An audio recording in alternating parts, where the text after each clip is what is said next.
ठीक है। Fluid fluid mechanics आपका सब्जेक्ट का नाम है फ्लूइड मैकेनिक्स। फ्लूइड मैकेनिक्स से एक वर्ड जो हम लोग को जानना है ना, वो है कि मैटर क्या होता है, जिसको हिंदी में बोलते हैं पदार्थ।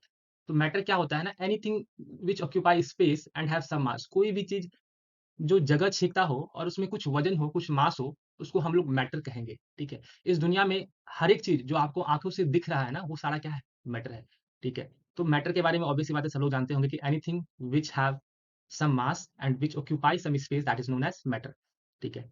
अब हम पढ़ते हैं फ्लूइड मैकेनिक्स, ठीक है? फ्लूइड मैकेनिक्स में मेरा सबसे पहला वर्ड है फ्लूइड, ठीक है? फ्लूइड क्या होता है? आप लोग लिखते भी रहिएगा, जब हम समझाएँगे तो उस समय रुक जाइएगा। फ्लूइड क्या होता है? तो फ्लूइड भी मेरा एक तरह का मैटर है, फ्लूइड भी मेरा एक तरह का मैटर है। लेकिन इसके पास जो है ना टेंडेंसी है फ्लो करने का, मतलब बह जाने का, ठीक है? तो इसमें लिखते हैं fluid is a substance which have the tendency to flow due to pressure and temperature difference. तो फ्लूइड क्या है? तो फ्लूइड मेरा एक सब्सटेंस है जिसके पास ये टेंडेंसी है, ये क्षमता है कि वो फ्लो कर सके, वह बह सके। अब बहने का रीज़न क्या है? तो बहने का सबसे मेन रीज़न जो है ना, वो है pressure and temperature difference, pressure and temperature difference, ठीक है? हम ये भी समझाएँगे कैसे। फ्लूइड में अगर हम एग्ज़ाम्पल की बात करें, फॉर एग्ज़ाम्पल अगर फ्लूइड का देखें, तो जितना भी आपका गैस है, ऑल गैस, जो भी आप गैस ले लें, and all liquid and all liquid are comes under fluid. जितने भी गैसेज़ हैं, जितने भी लिक्विड हैं, वो सारे किसके अंदर आते हैं? तो वो सारे फ्लूइड के अंदर आते हैं। चलिए, अब यहाँ पे एक सवाल है कि फ्लूइड जो है मेरा, वो बहता कैसे है? तो इसको समझाने का तरीका कल भी हम थोड़ा-सा बताए थे, लेकिन कल आप लोग पता नहीं कितना सीरियस थे। चलिए, चलिए, समझाने का देखिए, जैसे मान लेते हैं ये मेरा अर्थ सरफेस है, ठीक है? ये मेरा अर्थ सरफेस है, ये सन है, ठीक है? तो जब सन की रोशनी अर्थ सरफेस पे पड़ती है ना, तो सन जो जो मेरा अर्थ सरफेस है, वो क्या होता है? अनइवन हीटिंग होता है, अनइवन। अनइवन हीटिंग कहने का मतलब है कि कहीं ज़्यादा गर्म होता है और कहीं कम गर्म होता है। अब ऐसा क्यों होता है? सन सन की रोशनी तो हर एक जगह एक समान पड़ती है, पर फिर अनइवन हीटिंग क्यों होता है? ऐसा इसलिए होता है क्योंकि अर्थ के सरफेस पे कहीं ज़्यादा पेड़ देखने को मिलेगा, कहीं ज़्यादा घर देखने को मिलेगा, कहीं ज़्यादा आपको क्या बोलते हैं रेगिस्तान देखने को मिलेगा। तो जाहिर सी बात है कि जैसा मेरा सरफेस होगा ना, वैसा उसका हीट एब्जॉर्बिंग कैपेसिटी होगा। तो मान लेते हैं कि कोई एक रीजन ये ए है, ठीक है? यहाँ पे क्या है ना, ज़्यादा पेड़ पौधा है, ठीक है? डायग्राम उतना अच्छा से नहीं बना, लेकिन समझिएगा, यहाँ ज़्यादा पेड़-पौधा है। और कोई एक रीज़न बी है, यहाँ पे क्या है, खाली है, ठीक है? तो जब मेरा अर्थ का हिट जो है सब पे पड़ा, तो क्या हुआ, सबसे ज़्यादा गर्म कौन होगा अगर देखा जाए तो? सबसे ज़्यादा गर्म होगा बी पॉइंट। इसका टेम्परेचर क्या होगा? टेम्परेचर इसका ज़्यादा होगा, जिसको हम लोग बोलते हैं T2। इसका टेम्परेचर T1 मान लेते हैं। तो T2 क्या होगा? ज़्यादा होगा T1 से, ठीक है? तो अब आप बताइए, आप तो नॉर्मल चीज़ जानते होंगे कि कोई चीज़ अगर गर्म चीज़ आप रख देते हैं, तो वो कुछ समय बाद ठंडा हो जाता है। क्यों? क्योंकि हमेशा जो टेम्परेचर है, वो हाई टेम्परेचर से लो टेम्परेचर की ओर बढ़ता है। मतलब हमेशा जो हवा है, वो हमेशा हाई टेम्परेचर से लो टेम्परेचर की ओर बढ़ता है। तो ज़ाहिर-सी बात है कि यहाँ पे टेम्परेचर डिफरेंस क्रिएट हो गया। इसका T2 ज़्यादा है, इसका T1 कम है। तो क्या होगा? यहाँ का गर्म हवा क्या करेगा? इसकी ओर बहेगा, इसकी ओर बहेगा, इसको क्या करेगा? इसको भी गर्म करना चाहेगा। तो इसी क्रम में क्या होता है ना, हवा बहती है। इसी क्रम में क्या होता है, मेरा हवा बहती है। और हवा क्यों बहती है? तो हवा टेम्परेचर के डिफरेंस के कारण बहती है, ठीक है? अब हमसे कोई पूछ सकता है सर लिक्विड क्यों बहती है? चलिए लिक्विड के बारे में बताते हैं आपको, एकदम अच्छे से समझिएगा। जैसे मान लेते हैं, आप अक्सर देखे होंगे कि जो नदी है वो कहाँ से निकलती है? तो वो नदी बेसिकली पहाड़ से निकलती है। जैसे ये पहाड़ है, ठीक है? ड्राइंग मत बनाइएगा, बस समझ लीजिएगा, ड्राइंग उतना अच्छा हम नहीं बना रहे हैं। ये पहाड़ से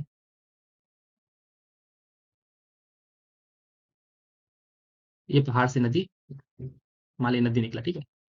अब हमको बताइए कि हमारे अर्थ सरफेस पे क्या है? मेरा अर्थ जो है वो एक ब्लैंकेट से ओढ़ा हुआ है, एक ब्लैंकेट। ब्लैंकेट किसका ब्लैंकेट? ब्लैंकेट कहने का मतलब है एक लेयर जो कि मेरा एयर का है, हवा का जो एयर है, ठीक है? उस एटमॉस्फेयर जिसको बोलते हैं, एटमॉस्फेयर के लेयर से क्या है, ये मेरा अर्थ सरफेस कवर है। और इस पॉइंट पे मेरा प्रेशर क्या होगा? ज़्यादा होगा कि कम होगा? अगर देखा जाए, हम इस पॉइंट पे मेरा प्रेशर क्या होगा? ज़्यादा होगा कि कम होगा? तो ज़ाहिर-सी बात है कि यहाँ पे मेरा एयर का दाब इतना ही लग रहा है, लेकिन यहाँ पे मेरा एयर का दाब इतना लग रहा है। अब इस मान लीजिए इसको हम ए बोलते हैं, इसको हम बी बोलते हैं, समझिएगा अच्छे से। यहाँ पे मेरा इतना ही एयर का दाब लग रहा है, लेकिन यहाँ पे मेरा एयर का दाब क्या लग रहा है, ज्यादा लग रहा है। तो ये वजह रीजन है, ये क्या कहलाएगा, लो प्रेशर जोन। इसको क्या बोलेंगे, लो प्रेशर जोन। देखिए समझाते हैं आपको, लो प्रेशर जोन। और ये जो रीजन है बी, इसको क्या बोलेंगे, इसको बोलेंगे हाई प्रेशर जोन। ठीक है। तो हमेशा जो लिक्विड बहेगी ना, वो लो प्रेशर से हाई प्रेशर की ओर बहेगी। हमेशा याद रखना, हमेशा लिक्विड जो बहेगी वो लो प्रेशर से हाई प्रेशर। तो यहाँ पे जो डिफरेंस क्रिएट हो रहा है, वो किसका डिफरेंस क्रिएट हो रहा है, तो यहाँ पे जो डिफरेंस क्रिएट हो रहा है वो प्रेशर का डिफरेंस क्रिएट हो रहा है। और प्रेशर के डिफरेंस के कारण क्या हो रहा है, मेरा लिक्विड बह रहा है। टेम्परेचर के डिफरेंस के कारण क्या हो रहा है, मेरा फ्लूइड, सॉरी मेरा एयर जो है, वो हवा जो है वो मेरा बह रहा है। किसी को डाउट हुआ इसमें समझने में कि क्या बताएं, कैसे बताएं? एनीवन? अच्छा, आप लोग माइक ऑन करके बीच बीच में बोल सकते हैं, बिकॉज सबको मतलब जब हम कुछ पूछे तो आप बोल सकते हैं, ठीक है? Okay sir. ठीक है। आप लोग लिख रहे हैं ना, इसको लिख लीजिए जल्दी से। यस सर, हो गया। हाँ, हो गया ना, बहुत अच्छा, ठीक है। चलिए, तो हो गया मेरा फ्लूइड क्या होता है, हम लोग सब लोग जान गए कि फ्लूइड क्या होता है। फ्लूइड जब भी बोले फ्लूइड, तो फ्लूइड मतलब क्या कह देना है, फ्लूइड मतलब लिक्विड प्लस एयर ही मेरा फ्लूइड है। अब लिक्विड और एयर ही क्यों फ्लूइड है, क्योंकि लिक्विड और एयर ही जो है वो फ्लो कर सकता है। सॉलिड के पास ऐसा कोई टेंडेंसी नहीं है कि वो फ्लो कर पाए।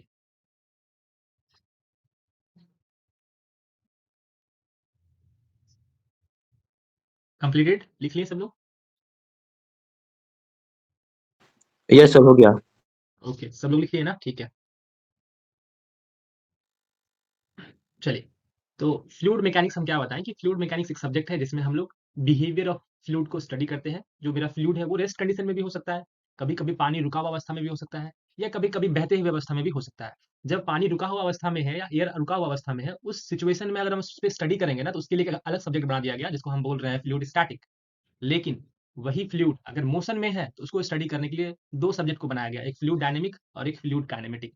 ध्यान से रखिएगा, ध्यान दीजिएगा कि फ्लूइड काइनेमेटिक्स में फ्लूइड जिस कारण से मोशन में है, मोशन का कारण क्या होगा, जाहिर सी बात है प्रेशर एंड टेम्परेचर डिफरेंस, या बहुत सारा फोर्सेस, फोर्सेस भी, इनर्शियल फोर्स, विस्कस फोर्स, बहुत सारा फोर्स है। तो उस कारण से क्या होगा, फ्लूइड मोशन में होगा। तो जिस कारण से फ्लूइड मोशन में है उसको कंसिडर नहीं करते हैं फ्लूइड काइनेमेटिक्स में। फ्लूइड काइनेमेटिक्स को पढ़ने के लिए जो मेरा फ्लूइड है वो जिस कारण से मोशन में है उसको कंसिडर नहीं करते हैं, फिर उस पर स्टडी करते हैं। लेकिन फ्लूइड डायनेमिक्स में फ्लूइड के मोशन को स्टडी करते हैं, लेकिन साथ ही साथ क्या रीजन है कि क्या क्या रीजन है, मतलब कौन कौन सा फोर्स उसमें लग रहा है जिस कारण से वो मोशन में है, उसको भी ध्यान में रख के स्टडी करते हैं। तो इसीलिए तीन सब्जेक्ट बना दिया गया। मतलब फ्लूइड मैकेनिक्स को जब आप फ्लूइड में पीएचडी कीजिएगा ना, तो आपको पता चलेगा फ्लूइड भी तीन भागों में बांट दिया गया।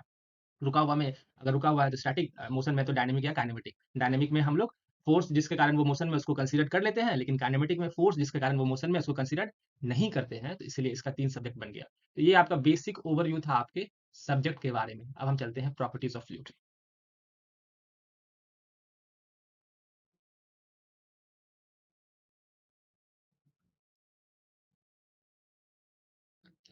चलिए, प्रॉपर्टीज ऑफ फ्लूइड को बताने से पहले हम एक बात आपको बताते हैं। देखिए, जैसे आप लोग फिजिक्स पढ़े होंगे, फिजिक्स, तो फिजिक्स पढ़ने के लिए आपको बेसिक चीजें आना जरूरी है। जैसे डेंसिटी क्या होता है, मास क्या होता है, फोर्स क्या होता है, प्रेशर क्या होता है, टेम्परेचर क्या होता है। तो these are the basic term. अगर आपको ये बेसिक टर्म नहीं पता है, तो आप फिजिक्स नहीं जान पाइएगा, कभी भी नहीं जान पाइएगा।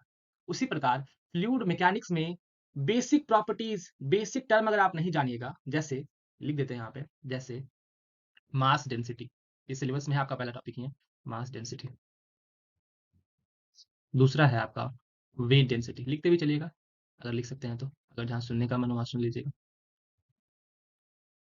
तीसरा है आपका स्पेसिफिक ग्रेविटी। हम बहुत अच्छे से बता देंगे क्या टर्म होता है, आपको याद नहीं करना पड़ेगा, ठीक है। चौथा है आपका स्पेसिफिक वॉल्यूम।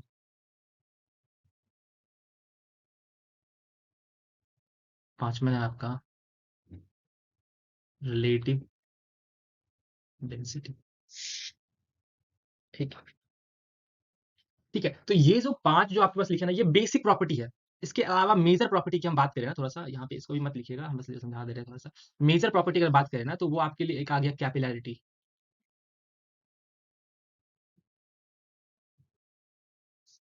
दूसरा आ गया विस्कोसिटी। तीसरा आ गया सरफेस टेंशन।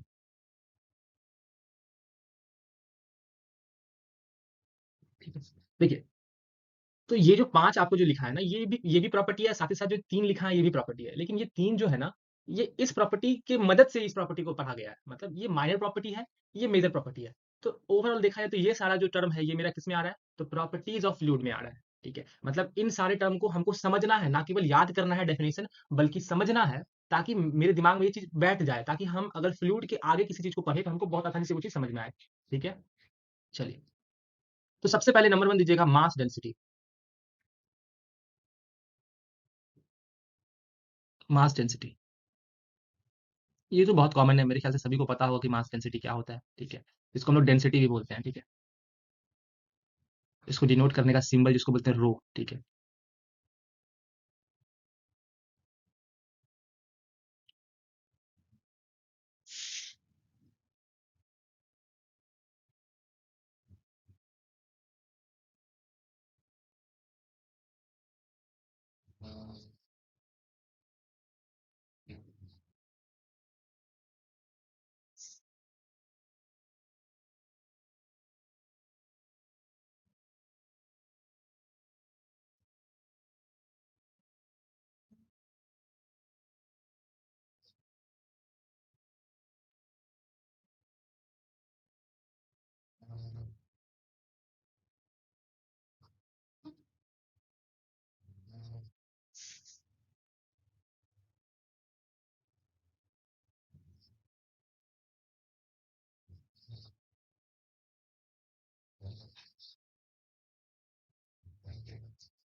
लाइट आप लोग किधर भी कट गया क्या? यस सर, अंधेरा हो गया पूरा। Yes sir. अच्छा अच्छा, चलिए कोई बात नहीं।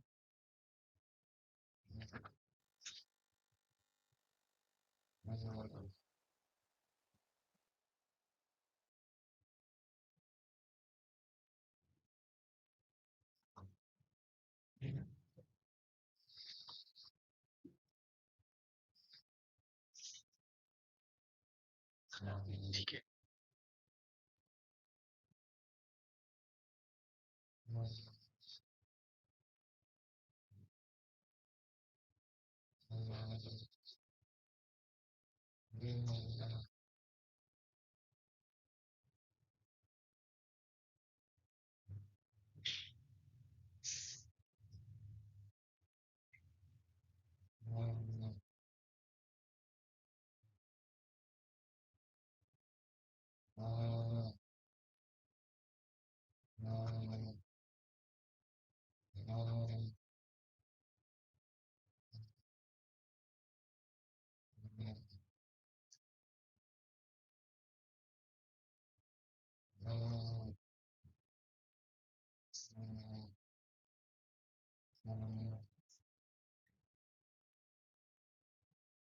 ठीक है, आप लोग लिख लीजिए इसको, फिर हम समझाएंगे आपको अच्छे से।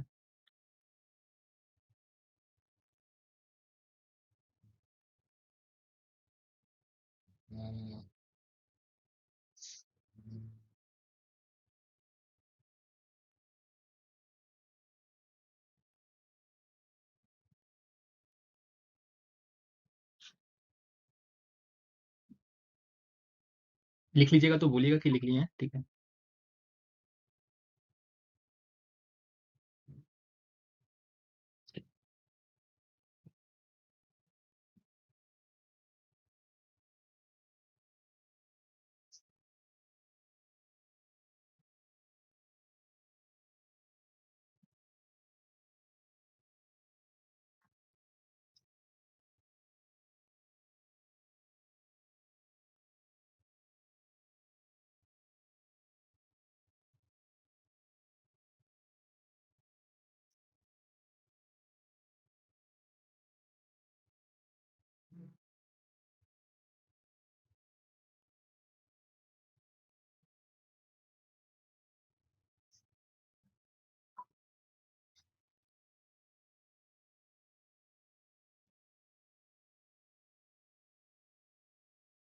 लिख ली क्या सब लोग?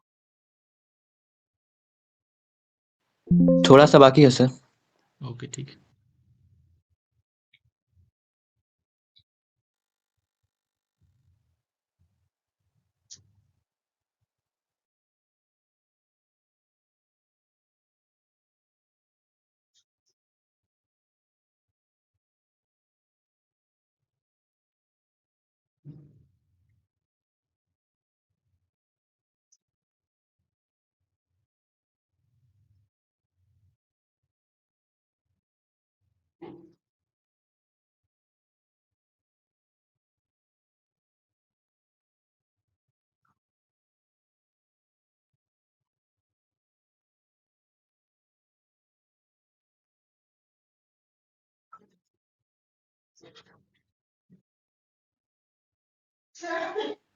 हो गया सर।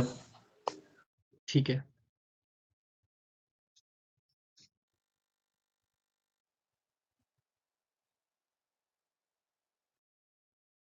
इसको भी लिखते चलिए, ठीक है, हम फिर समझाएंगे जल्दी से।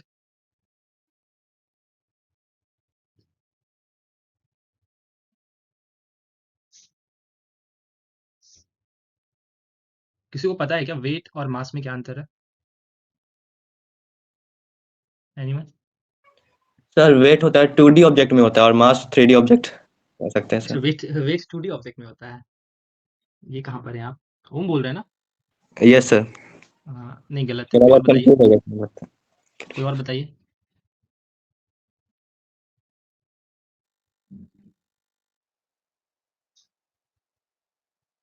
टोटल कितने स्टूडेंट ज्वाइन है ग्रुप में, लाइव में, भी करंटली, भी लाइव लाइव?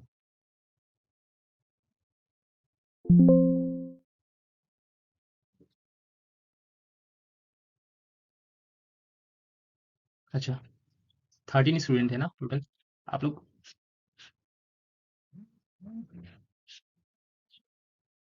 ठीक है, जब भी आप लोग से सवाल करें ना, तो सवाल का जवाब देने के लिए मतलब फ्री रहिए। ऐसा नहीं सोचिए कि गलत बता देंगे तो सर इंसल्ट कर देंगे या कुछ भी, ऐसा कुछ नहीं है। हम बस पूछ रहे हैं ताकि आप लोग जैसे थोड़ा इंटरेक्टिव बन पाए, होता है ना? कुछ बच्चे ऐसे होते हैं जो सवाल पूछने में थोड़ा डरते हैं, हिचकिचाते हैं कि कैसे पूछेंगे, क्या पूछेंगे, तो वैसा यहाँ कुछ नहीं है, ठीक है?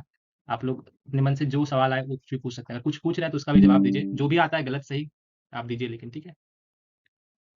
चलिए। देखिए वेट डेंसिटी, इसको हम लोग यूनिट वेट भी बोलते हैं। वेट और मास में क्या अंतर है? देखिए सिंपल सा अंतर है, वेट जो है ना वो मेरा क्या है, वो वेरिएबल यूनिट है, मतलब वो वेरी करता है। जैसे आपका वेट जो होगा, मान लेते हैं आपका वेट 100 न्यूटन है, लेकिन अगर आप मून पे अपना वेट नापिएगा ना, तो 1/6 हो जाएगा, मतलब एक एक छठ मतलब 1/6 मतलब कर लीजिए कि 100/6, ठीक है, इतना आपका वेट हो जाएगा। लेकिन आपका जो मास है ना, जो आपका मास है वो through out the universe, through out the Galaxy क्या होता है कि वो कांस्टेंट होता है, वो वेरी नहीं करता है। आपका जो मास है वही मास आपका वहां भी रहेगा। चलिए लाइट आ गई आप लोग के पास में, ठीक है, ठीक है। तो याद रखना कि वेट जो होता है ना, वेट वो क्या होता है, मास इंटू ग्रेविटी। ज़्यादा बेसिक टर्म, ये बहुत बड़ा चीज़ नहीं है जो हम आपसे पूछे, ठीक है? इसीलिए हम एक्सपेक्ट करते हैं कि सब लोग बोले, ठीक है, कोई बात नहीं। अभी नए नए हैं तो कोई दिक्कत नहीं है, लेकिन धीरे धीरे इंटरेक्टिव हो जाइएगा, बोलिएगा आप लोग, ठीक है? तो यूनिट वेट को हम लोग क्या लिखते हैं, यूनिट वेट को लिखते हैं क्या, यूनिट वेट को सिंबल रिप्रेजेंट करते हैं कि इससे रिप्रेजेंट करते हैं, और यूनिट वेट को डब्ल्यू अपॉन वी, और डब्ल्यू को हम लोग लिख सकते हैं क्या, mass into gravity upon V. अब यहाँ पे आप लोग गौर कर सकते हैं कि मास अपॉन वॉल्यूम, जो ये मास अपॉन वॉल्यूम जो है, इसके जगह हम लोग क्या लिखते हैं, डेंसिटी लिखते हैं, डेंसिटी इंटू ग्रेविटी। इसका कहने का मतलब है कि यूनिट वेट या वेट डेंसिटी को, यूनिट वेट या वेट डेंसिटी दोनों एक ही चीज है, उसको लिखने का एक और तरीका क्या हो गया, density of fluid into gravity.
लिख लें सब लोग?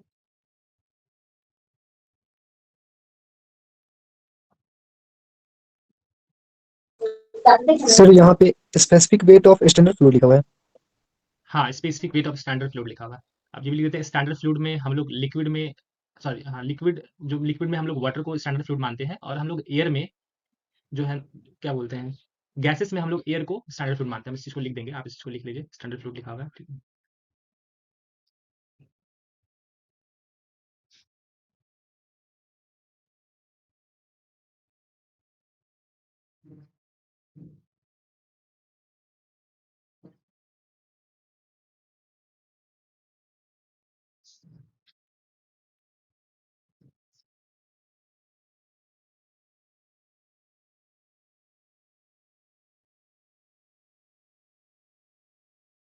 लिख लिए? Yes sir. ठीक है।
लिख लीजिएगा तो बोलिएगा सब लोग।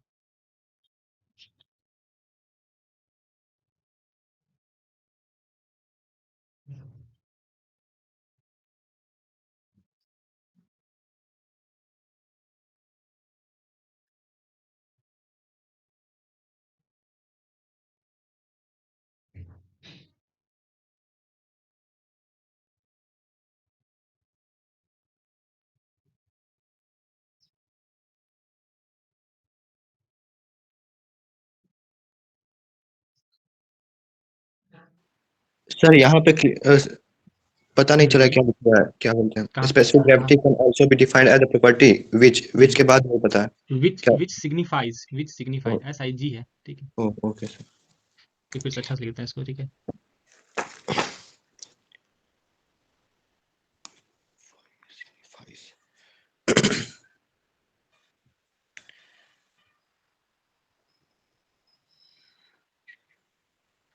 अभी आप लोग वहीं पे हैं, बाप रे, जल्दी जल्दी लिखिए थोड़ा सा। हो गया सर, लिख लिया हम। लिख लिए ना, सब लोग लिख लिए? Yes sir. हाँ, माइक ऑन करके बोला कीजिए, ठीक है। चलिए अब हम समझा देते हैं, ठीक है। इससे पहले आप लोग भी डेंसिटी वगैरह पढ़े होंगे, डेंसिटी क्या होता है, वेट डेंसिटी क्या होता है, लेकिन हो सकता है मे बी वो प्रॉपर तरीके से समझे नहीं हो, ये समझा देते हैं। लेकिन डेंसिटी क्या होता है? डेंसिटी कहता है कि किसी यूनिट वॉल्यूम में मेरा कितना मास आ रहा है, वो उसका डेंसिटी कहलाएगा। यूनिट वॉल्यूम कहने का मतलब है, देखिए मान लेते हैं कि हम एक क्यूब लिए, क्यूब,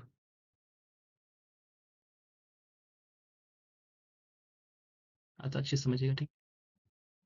ये क्यूब का साइड कितना लिए, मान लेते हैं 1 लिए, 1 मीटर या 1 सेंटीमीटर, जो आपका मन है वो ले लिए, मान लेते हैं 1 मीटर ही लिए, ठीक है। तो वॉल्यूम ऑफ क्यूब क्या हो जाएगा? वॉल्यूम ऑफ क्यूब हमको क्या बताया, ए क्यूब साइड का क्यूब, मतलब 1 का क्यूब, मतलब 1 मीटर क्यूब, ठीक है। तो ये मेरा क्या हो गया, वॉल्यूम हो गया। अब इस क्यूब में मान लेते हैं हम एक बार क्या किया ना, इस क्यूब में हम रुई भर दिए प्रॉपर, 1 मीटर क्यूब में रुई भर दी, रुई, ठीक है। फर्स्ट सिनेरियो समझिएगा, फर्स्ट केस में क्या किए, हम रुई भर दिए, और सेकंड केस में क्या किए ना, हम अनाज भर दिए, कुछ चावल भर दिए इस क्यूब में। अब हमको बताइए कि मास ज्यादा किसका होगा, जो रुई का ज्यादा होगा या अनाज का ज्यादा होगा? अनाज मास का सर। अनाज का ज्यादा होगा। इसका मतलब डेंसिटी की अगर हम बात करें, density density is equal to क्या होता है, mass by volume, mass by volume. और हमको पता है कि डेंसिटी डायरेक्टली प्रोपोर्शनल, कि डेंसिटी जो है वो डायरेक्टली प्रोपोर्शनल टू मास है। अगर मास बढ़ेगा तो क्या होगा, डेंसिटी भी बढ़ेगा। अगर वॉल्यूम बढ़ेगा तो डेंसिटी क्या होगा, घटेगा। तो जाहिर सी बात है कि डेंसिटी किसका ज्यादा होगा, अनाज का ज्यादा होगा, और क्या बोलते हैं, रुई का कम होगा। तो डेंसिटी क्या होता है, समझ लीजिए, डेंसिटी कहता है कि किसी यूनिट वॉल्यूम में मेरा कितना मास आ रहा है, वो कहलाएगा उसका डेंसिटी।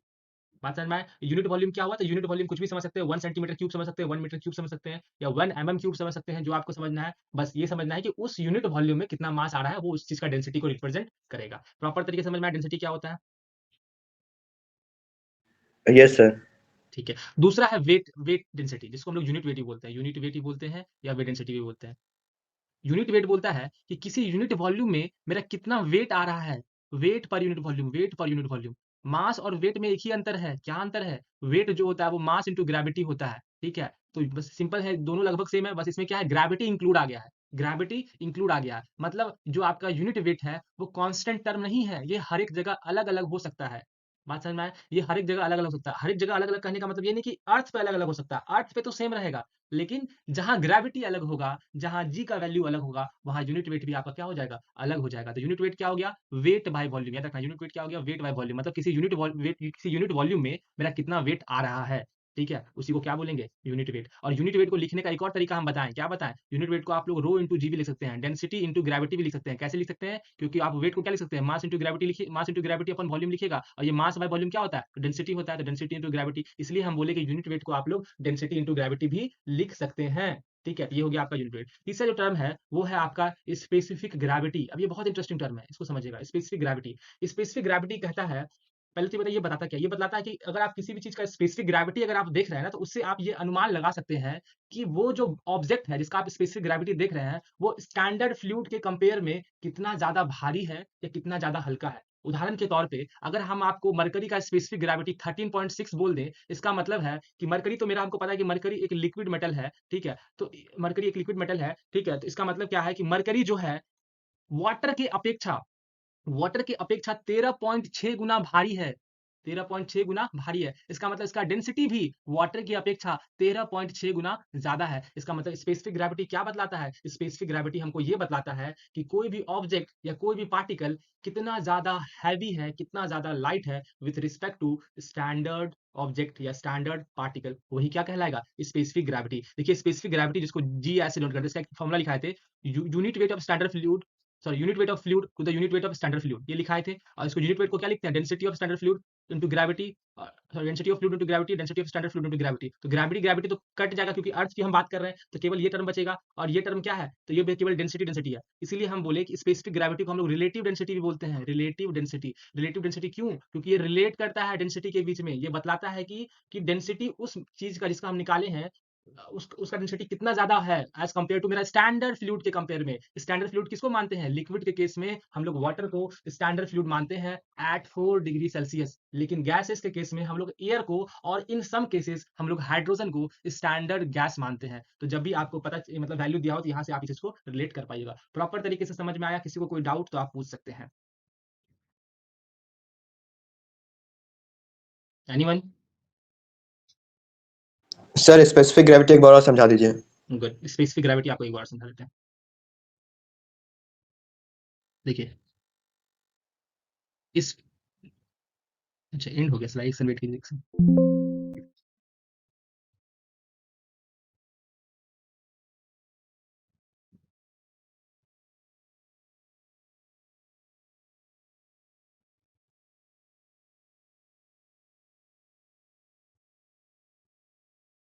स्पेसिफिक ग्रेविटी जिसको हम जी से रिप्रेजेंट करते हैं, ये कहता है वेट डेंसिटी या यूनिट वेट ऑफ फ्लूइड, किसी भी फ्लूइड का, to the unit weight of standard fluid. Standard fluid हमको पता है कि लिक्विड और गैस ही होता है। अब हमको पता है कि यूनिट वेट को डिनोट करते हैं किससे? इससे, ठीक है। और यूनिट वेट को हम लोग क्या लिख सकते हैं? डेंसिटी इंटू ग्रेविटी भी लिख सकते हैं, अभी थोड़ी देर पहले हम बताए थे। और ग्रेविटी क्या होता है? अर्थ के लिए क्या होता है? कांस्टेंट होता है तो कट गया। Density of fluid to the density of standard fluid. तो स्पेसिफिक ग्रेविटी क्या है? एक दो डेंसिटी का कंपैरिजन है, एक डेंसिटी नीचे जो होगा वो मेरा स्टैंडर्ड डेंसिटी होगा, और एक डेंसिटी जो होगा जिस भी सब्सटेंस का हम निकालेंगे। जैसे अगर आपको बोले कि स्पेसिफिक ग्रेविटी बताओ, स्पेसिफिक ग्रेविटी बताओ, किसका बताओ? तो बोल दे स्पेसिफिक ग्रेविटी बताओ किसका? मरकरी का बोल दे, मरकरी का, मरकरी का बोल दे, ठीक है। तो आपको पता है कि मरकरी का डेंसिटी कितना होता है, हम लिखाए भी, अगर आप देखना चाहें तो देखिए यहाँ पे, कहाँ गए, देखिए मरकरी का डेंसिटी कितना लिखा है, बोलिए। 13,600 kg 13,600 per metre kg cube. per meter हाँ, cube। 13,600 kg per metre cube, ठीक है। ठीक है, तो डेंसिटी ऑफ मरकरी, पहले तो हम यहाँ लिखेंगे क्या? मरकरी का हमको स्पेसिफिक ग्रेविटी निकालना है, तो हम क्या लिखेंगे? Density of mercury to the density of standard fluid. Standard fluid क्या लेंगे? क्योंकि मरकरी लिक्विड है तो लिक्विड लेंगे, तो मरकरी की डेंसिटी कितना होता है? 13,600। और स्टैंडर्ड फ्लूइड में क्या लेंगे? डेंसिटी ऑफ वाटर, और वाटर का डेंसिटी कितना होता है? 1,000। जब इसको कट कीजिएगा तो कितना आएगा? 3.6। और 3.6 क्या बतला रहा है? 3.6 बतला रहा है कि मरकरी जो है वाटर की अपेक्षा 13.6 गुना क्या है? हैवी है, भारी है। लेकिन अभी आपको हम बोल दें कि स्पेसिफिक ग्रेविटी आप हमको ऑयल का बताइए, स्पेसिफिक ग्रेविटी किसका बताइए? ऑयल का। तो ऑयल का जो डेंसिटी होता है लगभग लगभग 900 केजी पर मीटर क्यूब होता है, और डेंसिटी ऑफ वाटर कितना होता है? 1000 केजी पर मीटर क्यूब होता है। जब इसको काटिएगा तो कितना आएगा? 0.9 आएगा। मतलब 0.9 आ रहा है, इसका मतलब क्या है? ये ऑयल जो है वो वाटर की डेंसिटी से क्या है? हल्का है। इसीलिए ऑयल पानी में क्या होता है? तैरने लगता है। लेकिन पानी के ऊपर मरकरी डालिए, मरकरी नीचे जाके बैठ जाएगा, लेकिन पानी के ऊपर आप ऑयल डालिए तो ऑयल क्या होगा? तैरने लगेगा। क्यों? क्योंकि ऑयल इसलिए तैरने लगता है क्योंकि ऑयल का डेंसिटी क्या है? कम है। साथ ही साथ ये भी कह वाटर सकते से हैं कि कम। स्पेसिफिक ग्रेविटी भी क्या है? वाटर से कम है, इसीलिए ये तैरता है। बात समझ में आया क्या? Yes, sir. किसी को कोई डाउट नहीं? यस ठीक है, सर। नेक्स्ट चलते। नो क्या सर। डाउट है कुछ? ठीक ठीक, चलिए। अब एक नेक्स्ट टर्म है जो लिख लीजिए, स्पेसिफिक वॉल्यूम, जल्दी से।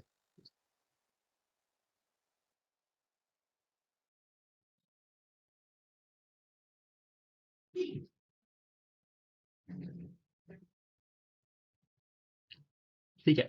स्पेसिफिक वॉल्यूम जो होता है ना, जनरली गैसेस को रिप्रेजेंट करने के, मतलब ये जो प्रॉपर्टी है ये गैस के लिए यूज होता है, ठीक है। ये कहता है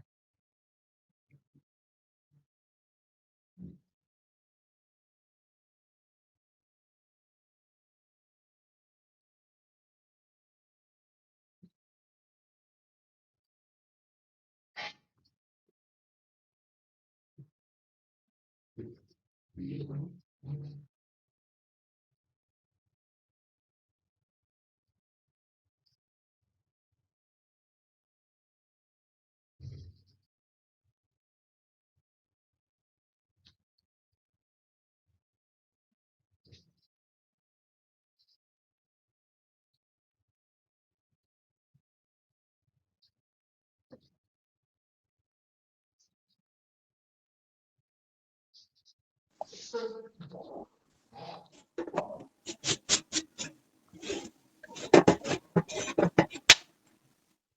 वो लड़का वो हट ऊपर के लिए ना आइए बहुत सारे माइक ब्लिंक कर लीजिए सब लोग, उनका भी माइक ऑन है।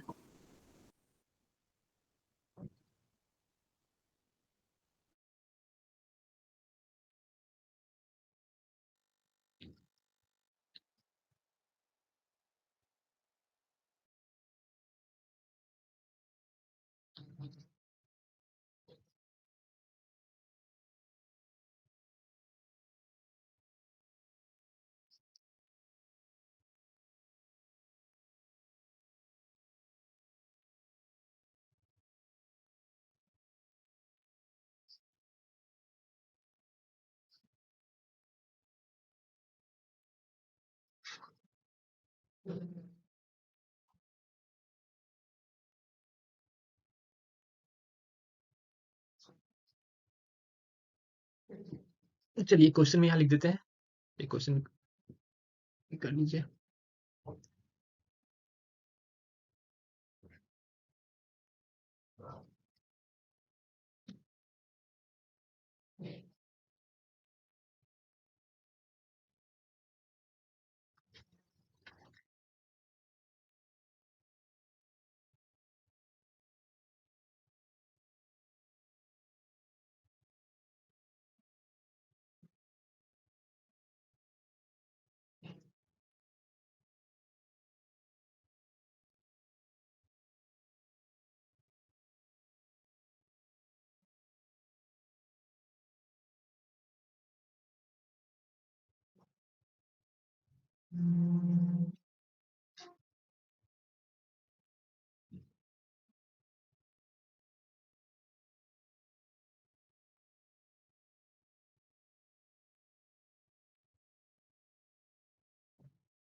चलिए लिख लेंगे, स्पेसिफिक वॉल्यूम लिख लें, क्वेश्चन नहीं भी लिखें तो स्पेसिफिक वॉल्यूम लिख लें सब लोग। Yes sir. चलिए इसको थोड़ा समझ लेते हैं, ठीक है। हम ऐसा क्यों बोले कि ये जो है ना स्पेसिफिक वॉल्यूम, ये एक ऐसा प्रॉपर्टी है जनरली गैस के लिए यूज होता है, ऐसा इसलिए सुनिएगा इस। देखिए ये क्या बोलता है, ये बोलता है कि कोई यूनिट मास कितना वॉल्यूम ऑक्यूपाई कर रहा है वो कहलाएगा उसका स्पेसिफिक वॉल्यूम। जैसे 1 केजी अगर हम सॉलिड की बात करें, जैसे 1 केजी हम कोई सॉलिड की बात करें, जैसे 1 केजी कुछ भी अनाज, चावल ले लीजिए, कुछ भी ले लीजिए, उसका एक वॉल्यूम जो कि आपको पता है कि वो फिक्स है, ठीक है। वो और 1 केजी मान लेते हैं कोई और चीज़ जो सॉलिड में हो, जैसे कुछ भी ले लीजिए, जैसे आप ले सकते हैं लोहा भी ले लीजिए। तो जैसे अनाज का 1 केजी और लोहा का 1 केजी के बीच का जो वॉल्यूम होगा ना, अंतर तो होगा लेकिन ज़्यादा अंतर नहीं होगा। अंतर तो होगा लेकिन ज़्यादा अंतर नहीं होगा। लेकिन हम बात कर रहे हैं, अब एयर में बात करते हैं।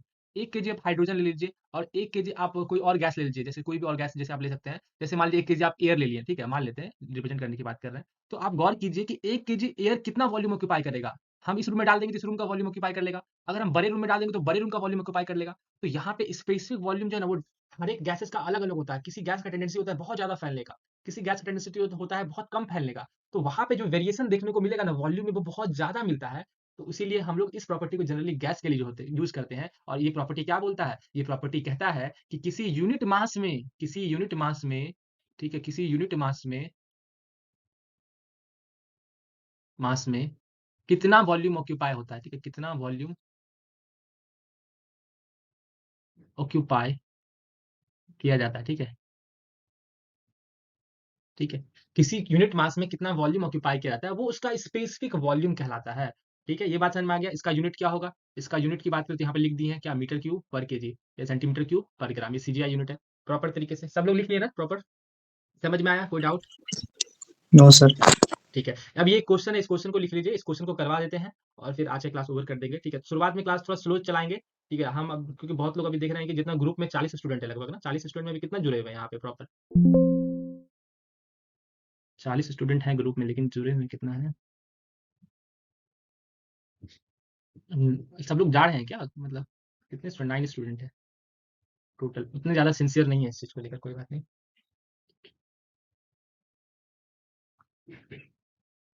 ठीक है, क्वेश्चन को लिख लीजिए तो, लिख लिए क्वेश्चन, क्वेश्चन उतार लिए थे आप लोग?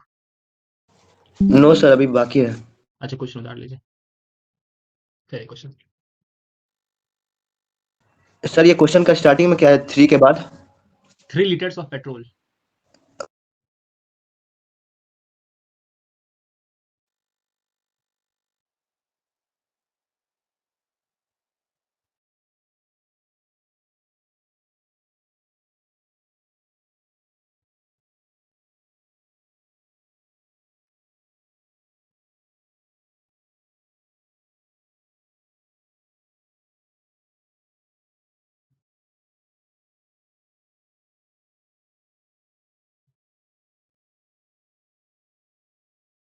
लिख लीजिएगा तो बताइएगा, बस ये लास्ट क्वेश्चन है, ठीक है।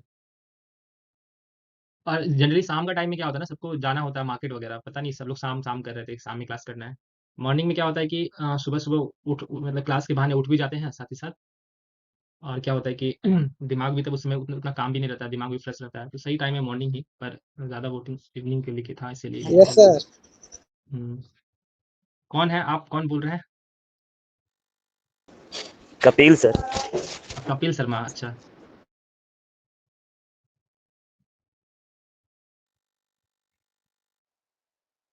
हो गया सर। चलिए हो गया, हाँ सर चलिए। हो गया। चलिए, इस क्वेश्चन को बन सकता है कि आप लोग से क्वेश्चन, चलिए हम करवा देते हैं, हालांकि क्वेश्चन और देंगे। चलिए, इस क्वेश्चन में क्या बोला ना कि आपको दिया है 3 लीटर पेट्रोल दिया है, ठीक है, 3 लीटर्स ऑफ पेट्रोल दिया है, और उसका वेट कितना दिया हुआ है? वेट दिया 23.7 न्यूटन, ठीक है। अब हम हमसे पूछें कि डेंसिटी क्या होगा, डेंसिटी क्या होगा, तो सब लोग बोलेंगे डेंसिटी इज इक्वल टू होता है sir mass by volume, mass upon volume sir. ठीक है। लेकिन क्या यहाँ पे मास दिया हुआ है क्या? क्या ये मास दिया हुआ है क्या? नहीं, ये वेट दिया हुआ है।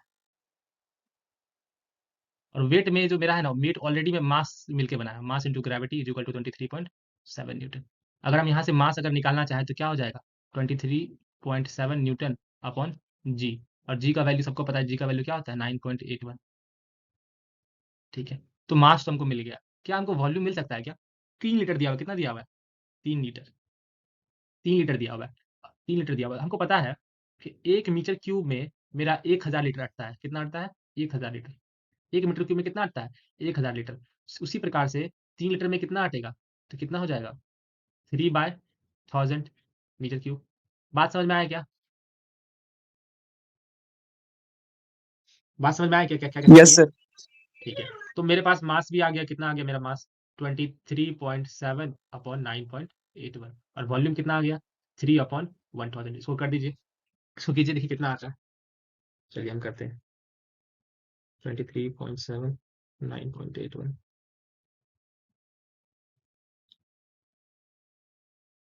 कितना आया?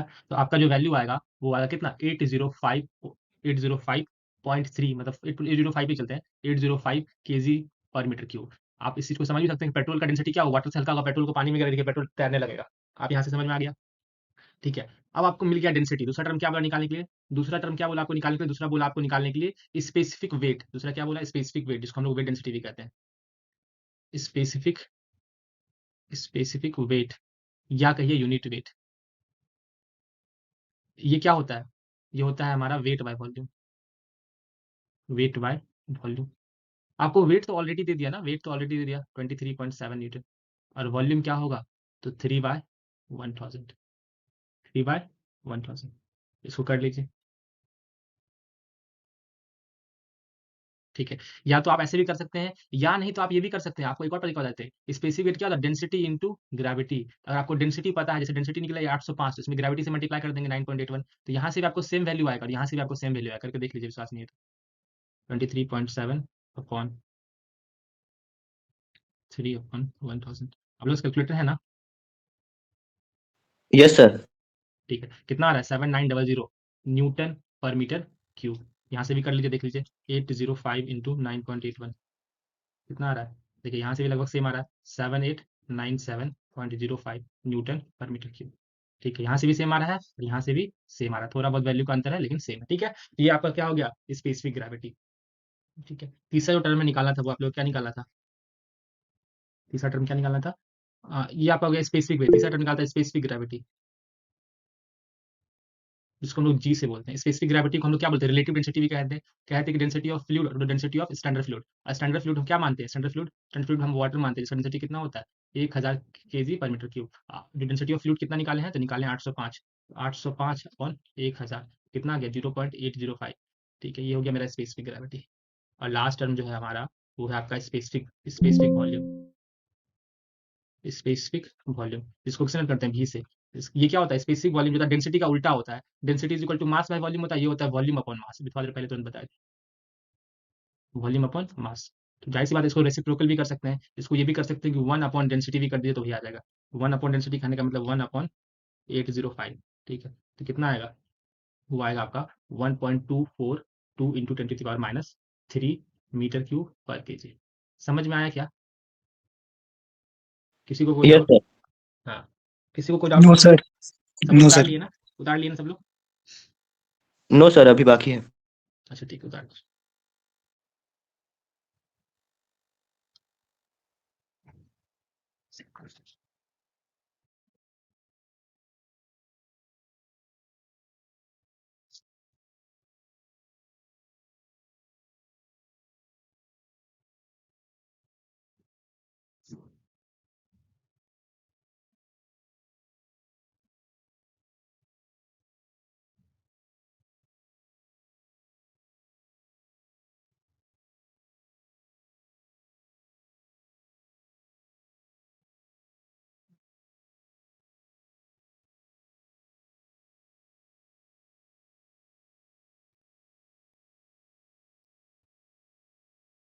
एक क्वेश्चन और भेज देंगे ग्रुप में, आप लोग बना लीजिएगा, ठीक है?